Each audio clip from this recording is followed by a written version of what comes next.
Belakangan mencuat 4 sosok calon ajudan Prabowo pengganti Mayor Teddy. Keempat nama itu dari Angkatan Laut, Angkatan Udara, Angkatan Darat, dan Polri. Mereka diantaranya Kolonel Infanteri Wahyo Yuniartoto dari TNI AD, kemudian Kolonel Penerbangan Anton Palaguna dari TNI AU, dan Letkol Pelaut Romi Putra dari TNI AL. Sementara itu dari kepolisian mencuat nama Kombes Pol Ahri Sonta Nasution. Kepala Dinas Penerangan TNI AD Brigjen Wahyu Yudana mengungkap bahwa Wahyu memang mengikuti seleksi sebagai calon ajudan Presiden Prabowo Subianto yang saat ini masih berlangsung.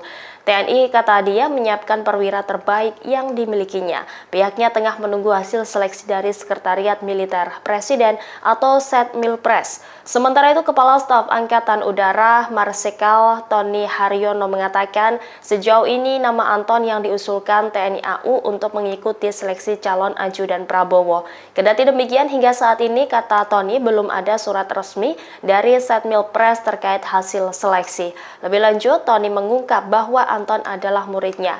Dia merupakan perwira TNI Angkatan Udara dari Korps Penerbangan Tempur yang menerbangkan pesawat Sukhoi dan F-16.